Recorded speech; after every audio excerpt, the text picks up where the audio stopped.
to move on quickly, right?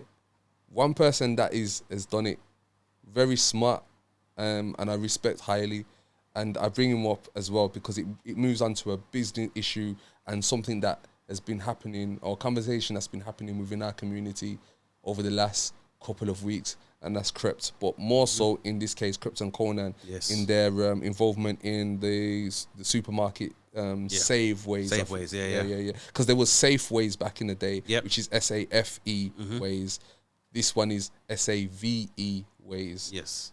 So just to make that clear. But essentially, so Krept and Conan have now, they're joint partners in a supermarket called Safeways, where they were plastered across social media, kind of like bigging up the brand, doing the PR bits and pieces.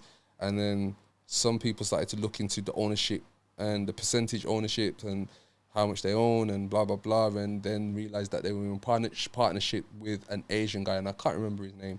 But and he's like one of the owners of like a couple steakhouses and stuff as well. So he's a proprietor. He's got a few other businesses himself. Yeah. So the point, and then, you know, as a community, there was a little bit of an uproar about, well, you don't own the business, so blah, blah, blah. And, you know, almost just trying to say, why should we support? You should get your own thing. Yeah. Yeah.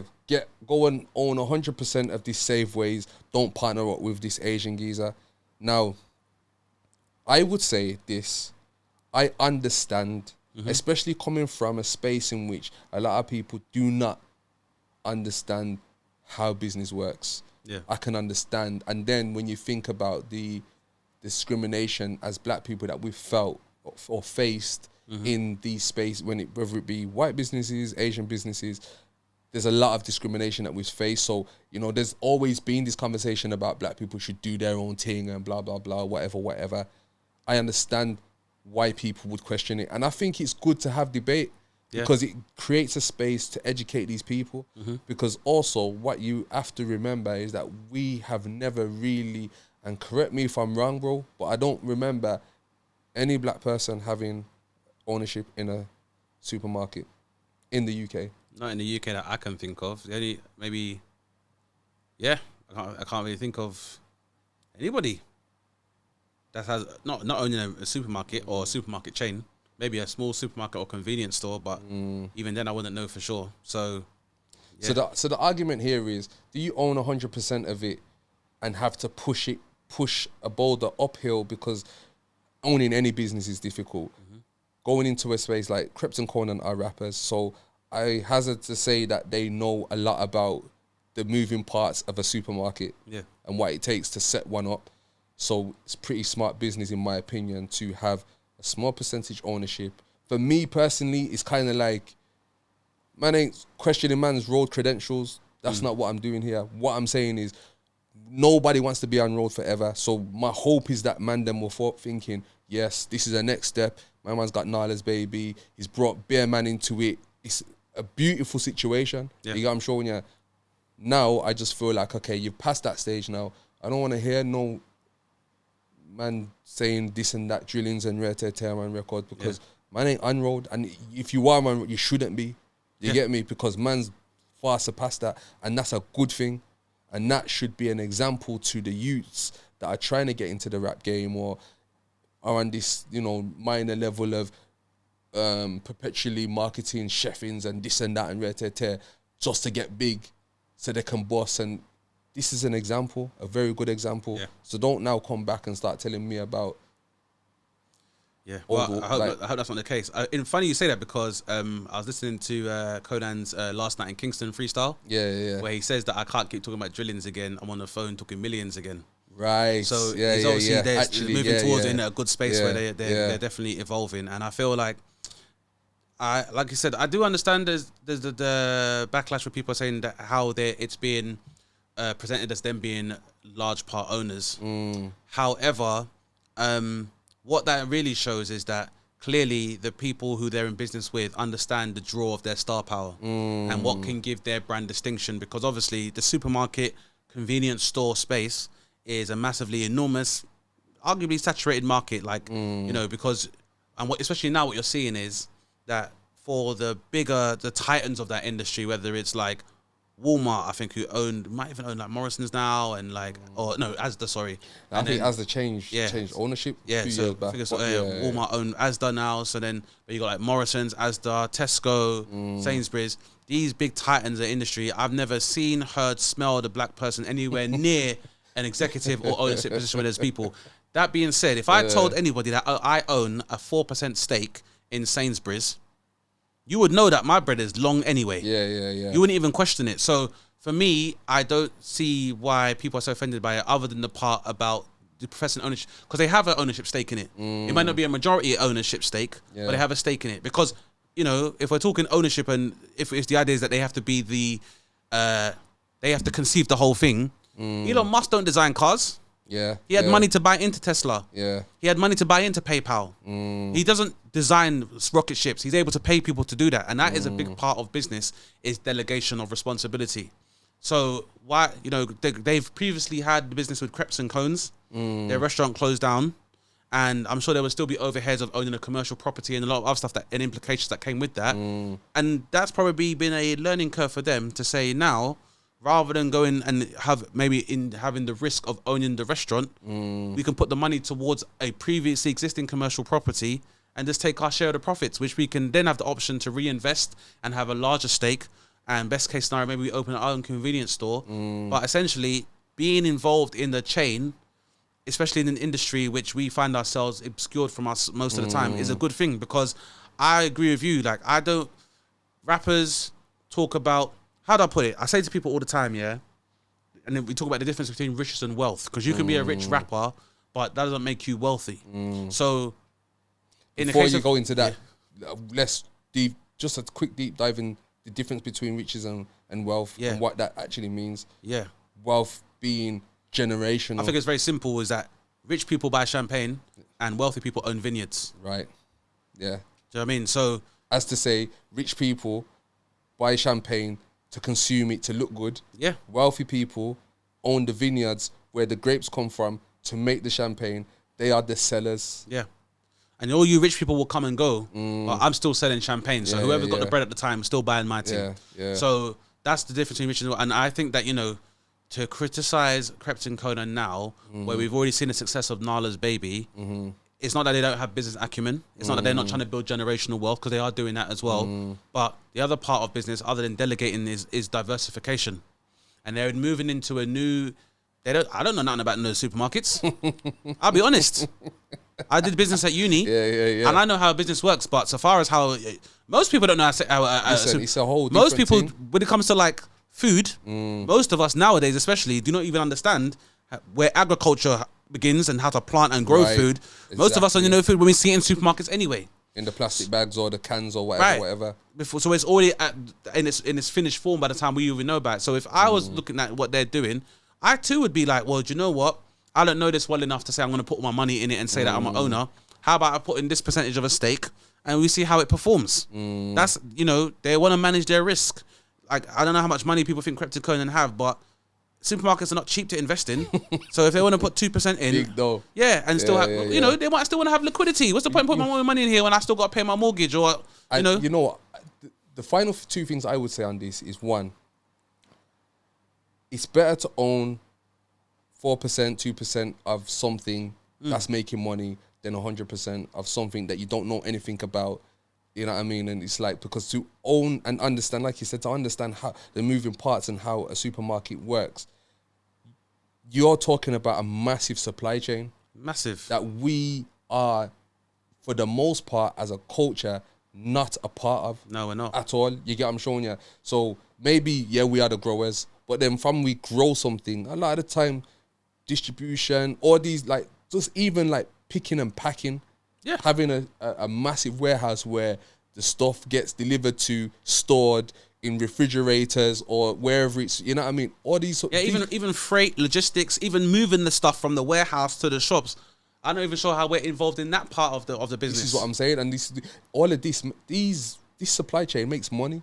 Now, my thing is, now that we have somebody prominent or a couple of people from the culture involved in a supermarket, maybe we can start looking at broadening out and having ownership or some sort of executive level power within these companies that are providing, you know, or part of the supply chain then. Yeah, or the franchise, or maybe the point is that like we follow more of the example of where you see people doing brand deals and people doing product endorsements across social media or digital media. Instead of just getting the one-off buyout, what about saying, I don't just want to buy out, I want equity within this company? Yeah. Because I read the story about one of the early guys that, is it Phil Knight? Nike, CEO of Nike. Yeah. When initially, that was his USP of these approach to get endorsement from basketball players is that they would offer them equity within the company. And there was one basketball player before they went to Jordan and he was offered. No, I think they would offer them a payout. You mean? He was offered a payout or equity in the company. Right. So or shares basically. Yeah. And he took the payout, which I think was like 150 bags or something like that at the time. The shares he was offered today, I think they said it would have been worth $1 billion. So again, this example that Krypton Conan is showing is there's so many spin-offs where you can use it and say, well, there's positives to it, not just saying, you know what, man ain't owning the whole thing, man shouldn't be, you get me, man ain't supporting that rare tear. And I think even Krypton mentioned, you know, when you walk into a Sainsbury's or whatever, you don't know who owns that. So why is man watching what I own and how I own and all them kind of things there? You get me? So you go to a corner shop, you don't know who owns it. But this is the point. I'm glad that because people again are not educated in this space. So it's good that they raise it.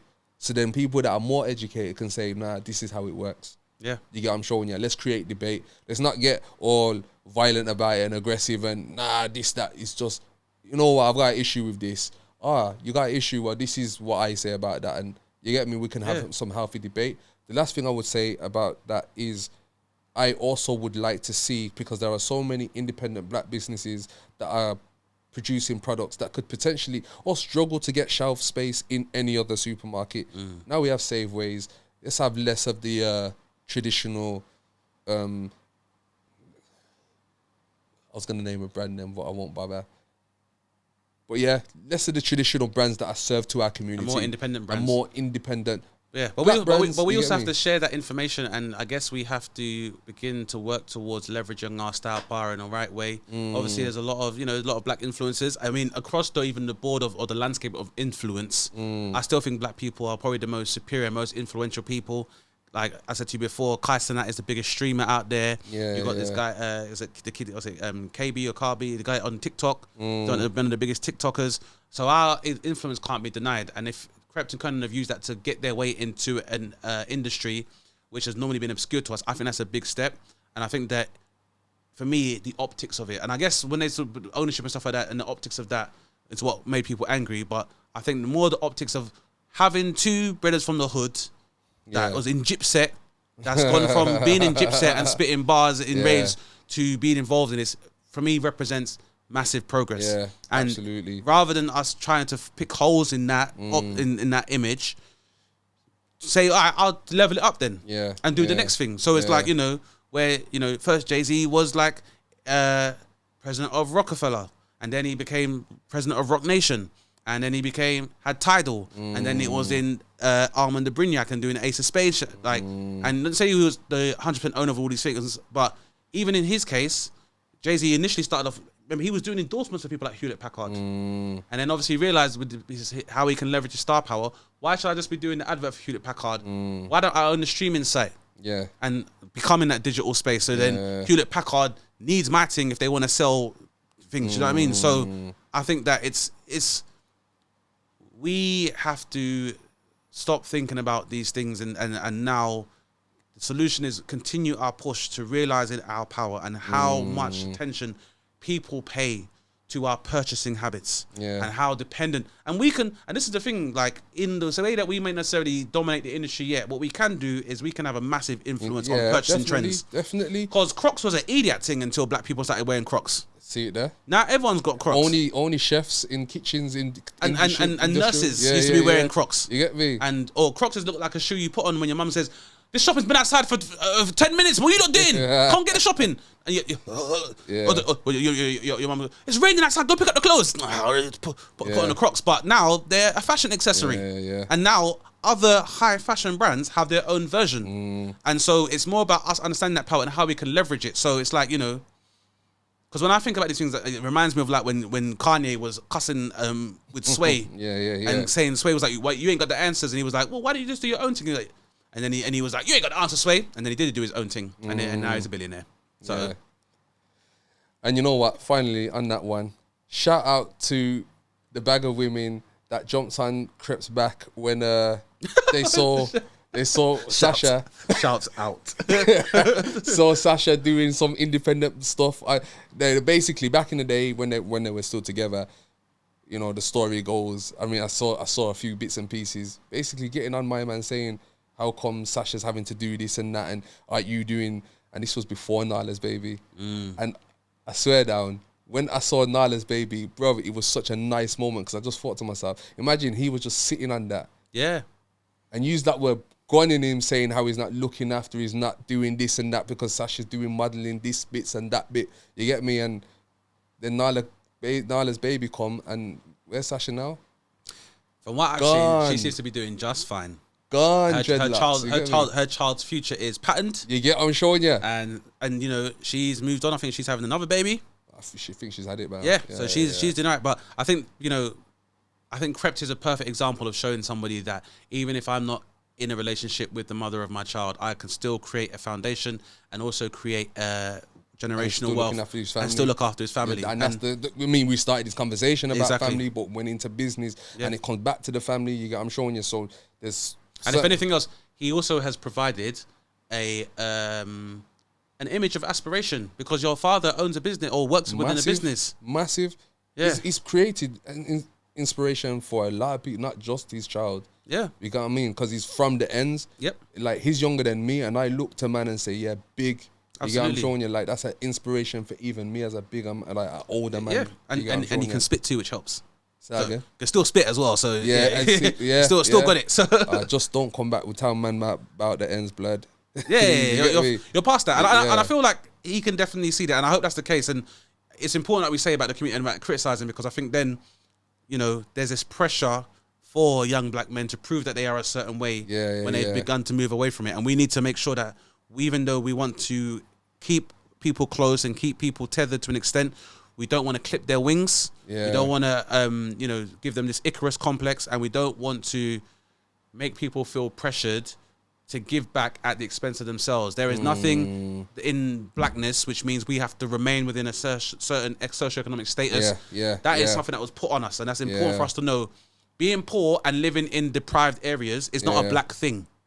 That's something that we've had to learn to manage due to a number of institutional racism, whether it's redlining, whether it's blockbusting, whether it's segregation, whatever you want to call it. That's not what we're supposed to be doing. Yeah, definitely. Because the irony is that we've come from the Caribbean and people try to from Africa to make a life work there, and the people that talk about us are trying to pattern their money so they can have a home where we come from. Imagine. That's a whole different story we can get into another time. One of the things I wanted to cover real quickly as well is because something that really bothered me, and I really want to do a deeper dive into this area, is black hair and beauty. And the reason why I bring that up is, one, hopefully some of the new black hair and beauty owners that are actually black, that they're coming with their own products and stuff, they can be stuck in a place like Safeways. That would be great to see. Yes, very and good. You know, black supporting. But also, pooling their resources. Because you know what's interesting? Like, it's a really good point you just brought up, because you know a lot of clothing manufacturers do collabs. Supreme works people all the time, for example. I see like Moncler did a thing with BBC. Now, this works in business because you get what's called economies of scale. If we're making the same thing in the same factory, and all we got to do is both put our logo on the same garment, we're saving costs. But they actually sell it at a markup. So when North Face did a thing with Gucci, you're paying more than you'd pay for a normal North Face t-shirt, but Gucci are making North Face quality products, but they're also able to charge you a premium. So everyone makes extra P's. Now, that's a lesson we can learn, because obviously I see a lot of really innovative, independent black businesses. Is there opportunities for mergers where we can pool our resources so that I may not have the capital and stuff and access to get my stuff on the shelves, but if we do it together, because this is, when we look at enormous businesses like Procter and Gamble, like things like Procter and Gamble, there's so many products you don't even know that are made by them. But they just they will do their mergers and acquisitions because ultimately they want to get so they're spread about. And maybe we need to pool our resources rather than. Sometimes I think we focus a lot of time on our distinction and individual distinction, or when someone's doing something similar. Well, I ain't like them, so don't watch that. But I think we need to learn about our own coexistence and collaboration within the realm of business and stuff. I think that will come as a result of, I think, people understanding business more and understanding how the ownership of business works. Because I think a lot of people are still stuck in that, like you've just said, that, you know, that singularity of ownership and just kind of like, yeah, this is my thing. When if you're making a product, and I'm speaking specifically about Black Hair and Beauty, if you're making a product that is similar to someone else, instead of competing against them, why not come together and try and build a business together that then can be, you've got a certain part of the market, they've got a certain part of the market, you combine that, you'll make more money, word of mouth, you'll be able to stock in different places and spaces, and there'll be so much benefit in doing that. Instead, I see a lot of, admittedly, small businesses competing against each other for a relatively small market when it could be a lot bigger if they come together, because, you know, you have successful Black-owned hair products that have now sold out to, and when I say sold out, I don't necessarily mean it on a skullduggerous one, but more from a point of they've sold their business. They've come to a stage where, yeah, man, we've done well. So, you know, L'Oreal wants to buy us. Yeah. Put down a big change. And it's like, well, at some point, I'd like a Black consortium to be part of that conversation. So it's not L'Oreal then coming and saying, we're going to change the ingredients of that product, which was natural before, and now we're going to put stuff in it that is potentially carcinogenic and cancer causing, or things with just don't protect and aren't designed to cater to the original demographic. Right. Yeah. You know what I mean? And it's harming Black women in particular. You know what I mean? And there are studies out there that say that even the majority of hair products marketed towards Black women are very harmful. Yeah. You get what I mean? Endocrine disruptors, hormone disruptors, you know, like reducing maternal health and all these sort of things. Yeah. And it's like, for me, again, I'm going to ask the question, do we give a shit as a community? You get what I'm showing you? Yeah. I don't even want to say any names, but does Kemi from North London care about her maternal health when she's putting stuff in her hair that could potentially stop her from having babies in 10 years' time? Or is she trying to impress the boy from school more? What's more important? Well, I think, like I said, it comes down to education. And I think for a lot of time, especially when it comes to like consumer products, I think there's a large people, again, even just outside of our community, that don't necessarily think about our consumption and what the long-term effects of that are.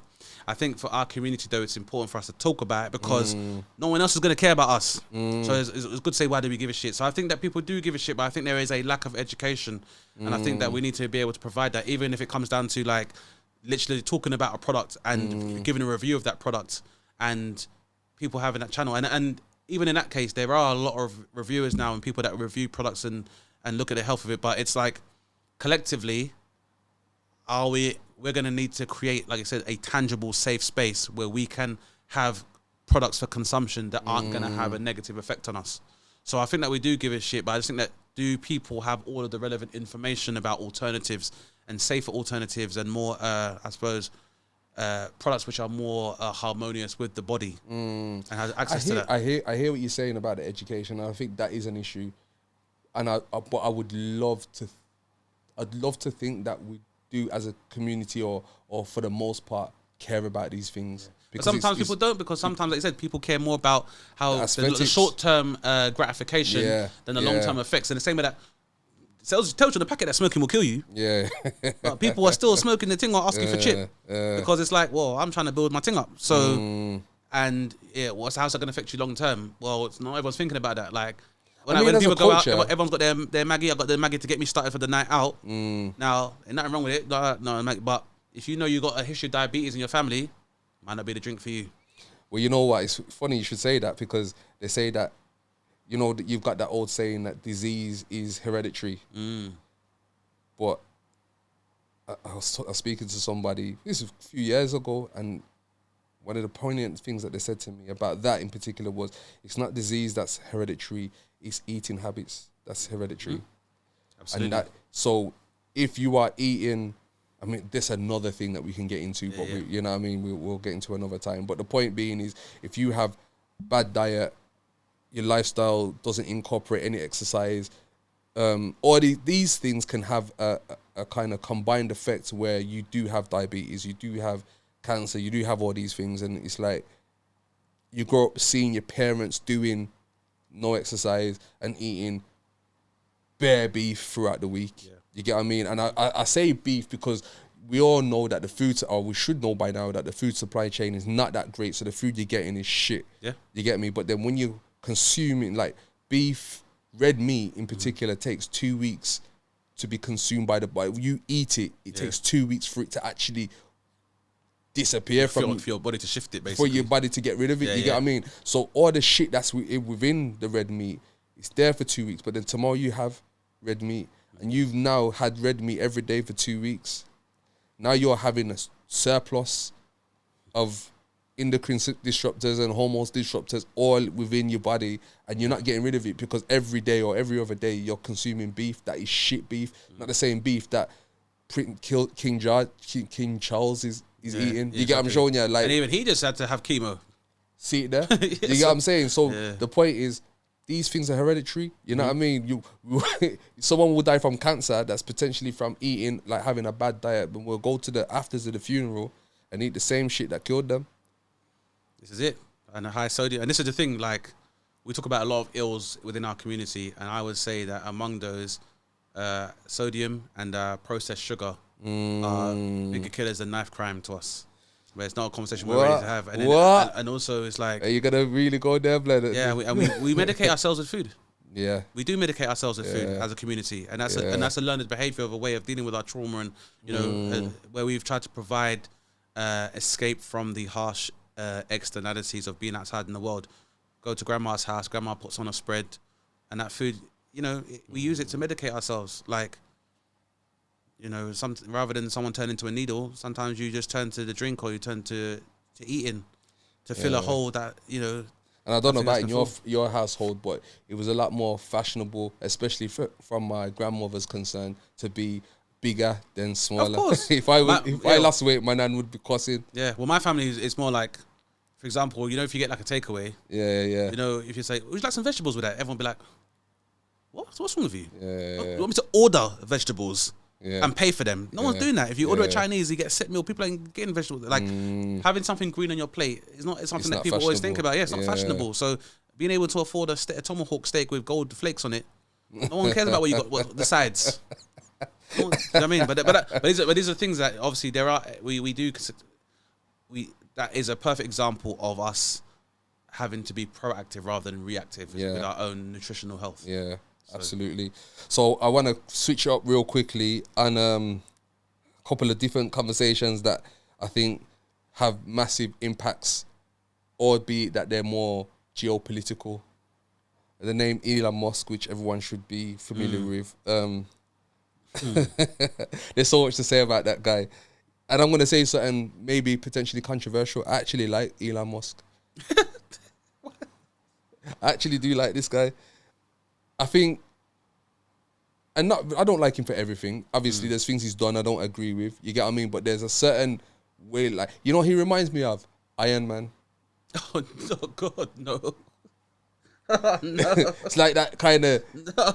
Why did you say I know why you're saying it, but he's definitely not Tony Stark. But I definitely understand why you think he's Tony Stark. No, I don't think he reminds me. Yeah, I know, there's similarities. Yeah. I see the similarities. So I want to make this clear. It's not everything. There's not. I like things about. Okay, then let me rephrase that. I like things about Musk. You know what I mean? I don't absolutely hate him. Like there's people that just hate everything about him. I think that there's a necessity in him and his existence. Me personally, but there are definitely some things that are very wrong with what he's done over the last, especially with the inauguration of Trump. But before that, him getting involved in British politics and supporting the likes of Nigel Farage and Tommy Robinson. I don't think it's going to end well. That's how I feel. Yeah. But I first of all feel if you was ChatGPT, what would you be saying if I asked you that question? I'd say that this brother does not need 400 billion for a start. Nobody needs no. Someone's got. How can one brother in the world have 0.4 trillion dollars to their name? That is crazy. That's been able to happen. That's a madness. You know what I say to that though? I mean, we can get into all kind of various discussions about this, but I'll end that there with this. Money's being a fallacy. You can have as many numbers as you want. Yeah, true. Bro. You got. I mean, you could. I don't even know if enough gold exists to equate for that amount. You get what I mean? Well, yeah. So I'm not even. Numbers, yeah, but, it's just. But that's numbers. what I mean. I think that's why it's ridiculous. Is that where the numbers that when it comes to money and wealth now have become so inflated that I just think it's getting stupid now. Yeah. Innit? But for me, I just think that I understand why people have become enamored with Elon Musk, but I feel like Elon Musk has an endless array of resources that can give him that image. I don't think that myself personally. I see nothing special about him or his business acumen. I personally feel, and this is just me, I even think it's a disrespect to even call your thing Tesla. Yeah. Because of who Nikola Tesla actually was. Yeah. And Nikola Tesla was not behaving like you're behaving. I feel like there's a lot of people that are enamored with him largely because of his what they perceive to be his financial prowess. But I think his involvement in British politics is very worrying.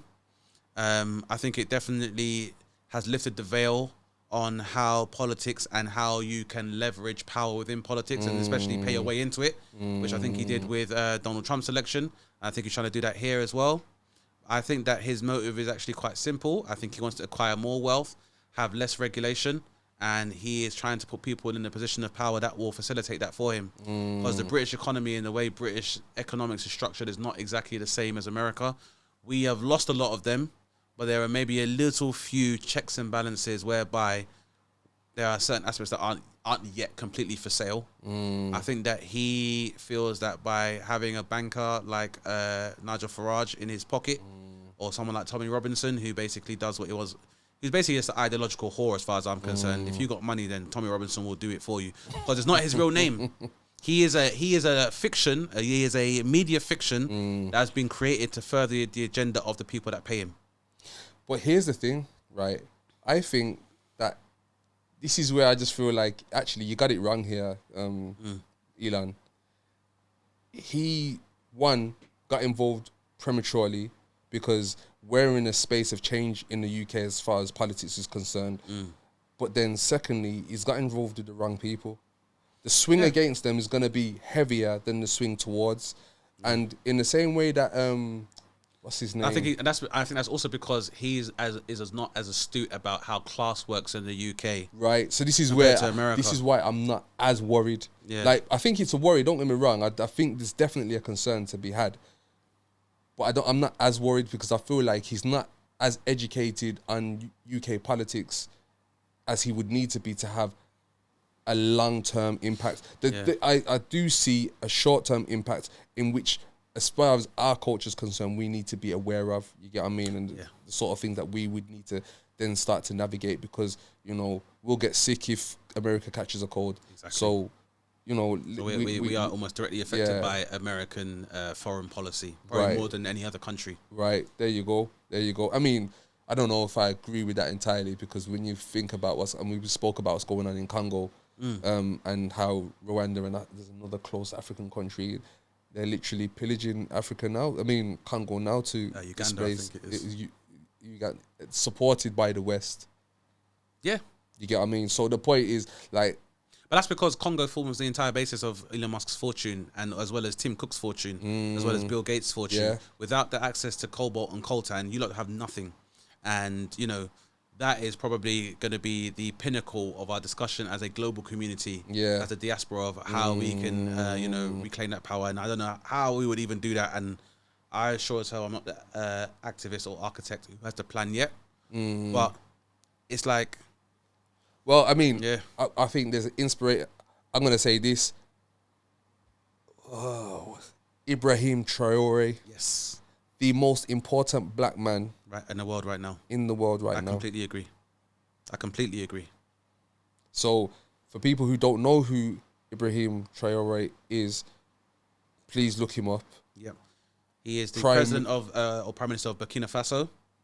And he has taken on the mantle from Thomas Sankara. I'm glad you know that name, bro. And he's This brother might be trying to do the Wakanda out here, bro. But what this man is doing may revolutionize the entire continent. Right. That's how important he is. This is it. He's led the way, you get what I mean? So when you got Niger and what's the other country? Is it Chad? No, it's not Chad. Or Senegal? No. It's gonna bug me. I need to look this up. But yeah, it's Burkina Faso, Chad, and it's Burkina Faso, Niger, and there's one more country in it. Mali. Yeah. Between those three countries, you know, separating from ECOWAS, which is the central group really run by the West African group of countries that's run by the West. Yeah. They've separated from that now, and they're looking like they're going to be doing a madness. So they've thrown out their colonial powers.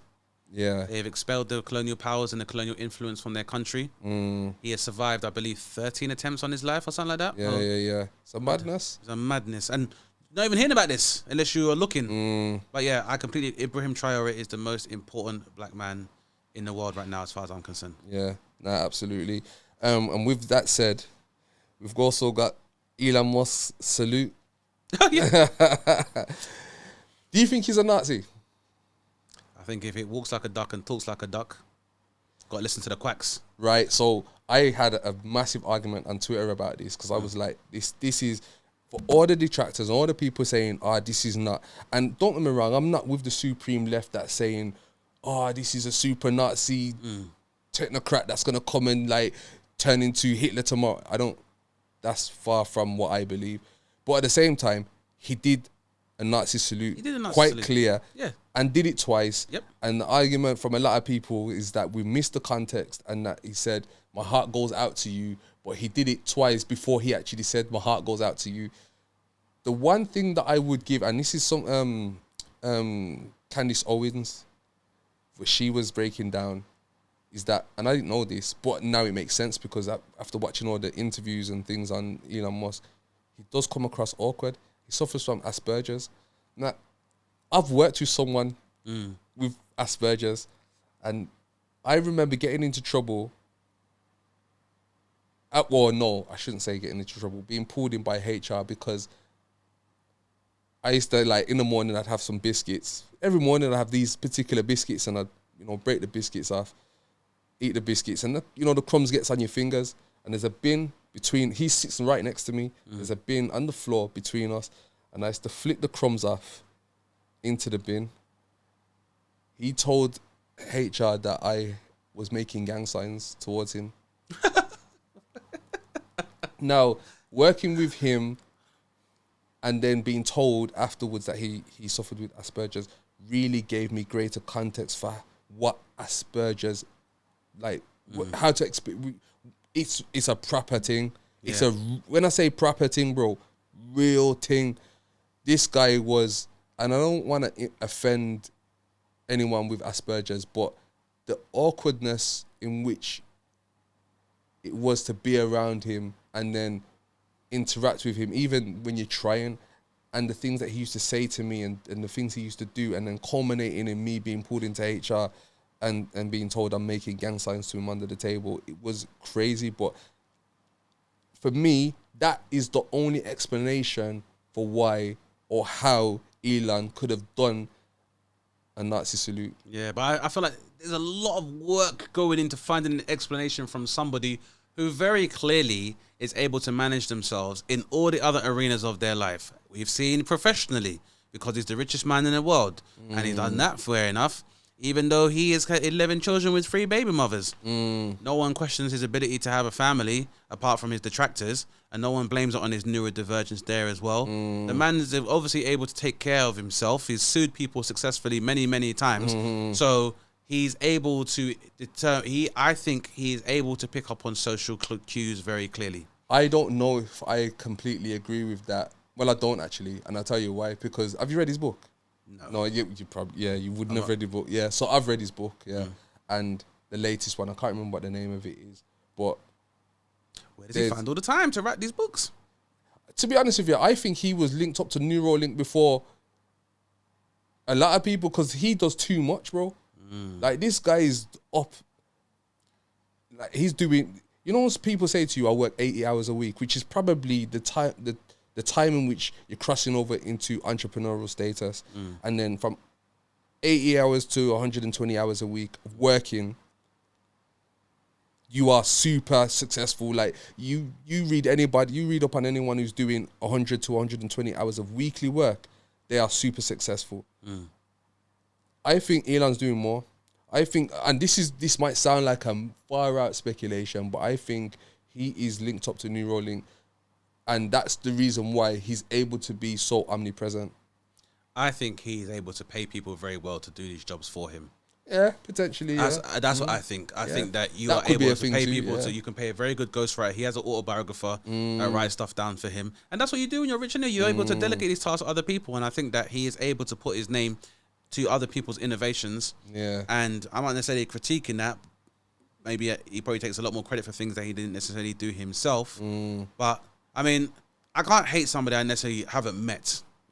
But I'm not as impressed by him that a lot of people are impressed by it. But because I just feel like if my dad owned an emerald mine and was super rich, that starting off, having that head start alone, I think most people, you'd have to struggle very hard to do badly. Because remember, there's a point of wealth you can reach. Yeah. You can't go broke. Yeah. Because just the interest generated from your personal wealth alone, even if you spent that, you would still live to be liquid for the rest of your life. Because when we're talking about this class of billionaires, even if this man spent $1 million a day, $1 million an hour, they will not live to spend that money. So whatever's driving them, money's fake though. Yeah, exactly. And that's what I'm saying. But clearly, whatever money is in these guys' head in terms of numbers so much that they are focused on nothing else but acquiring more of it. And I don't know that mindset necessarily. I don't necessarily have a number what I say is for my success. But for me, success and happiness involves, I would say, and maybe this is the parallel between my personality and Elon's personality, is that for me, my freedom, however that comes to me through financial means or otherwise, I want to be able to do what I want, when I want, how I want, and don't really harm no one else. Yeah. And that includes whether it's traveling, whether it's what I'm able to eat or wear, whatever. What I do is like recreational practices. That's what I consider freedom to be. And I guess billionaires and the other wealthy elite go around in a much bigger roundabout way, whether it's influencing elections or influencing governments or, exploiting workers or just indulging in their, I suppose, their vices to have the same kind of feeling. So with that, because we now have to wrap up, I would say, just to finalize, even from somebody like myself who there's things about Elon that I do like, and anyone who shares my sentiment, be aware, you know what I mean, of what this guy could potentially do. If he wants you to like him, make him pay you. There's money to be made by saying you like Elon Musk. So don't. So again, it goes back to the power we have as people. If people want you to endorse somebody in the media who is a prolific person of status, don't do it for free. Yeah. I hear that. If they're gonna have money to lobby politicians, but we know that now celebrities, influencers can hold the same kind of clout. We need to start making sure that we're lobbied for the currency of our culture. Scottie Pippen posted a picture of Elon Musk dressed up as a Chicago Bull. I hope you got a lot of money for that, Scotty. Yeah, I hear that. Because I know your alimony is a madness as well with your ex-wife. Oh man! So make sure you get your money, or make your own, or make sure he makes you your own line of sneakers. Yeah. But for me, I basically with Elon, and I find this with a lot of people of status, they want to be creatives or artists or be viewed in the same way. And we are overrepresented and very talented in the field of creativity. Well, so let's leverage our money and get some of this Elon money, please. And it's also as well about us getting involved in tech, which is something we'll talk about on the next episode. So with that, then for the first episode, we just rambled, bro. But we're going to get more organized as we move forward. This is it, man. We're just working it out. But no, it's good, man. And hopefully we've helped people to understand some of these issues a lot more and spoken about it in a way that's easy for people to understand. And we want to continue to keep people aware of what's happening in the world so you can get the news and the guanins from people that look like and think like you. See it there. All right, then. Salute to you, brother. Peace, brother. Thank you. Yeah, man. Love.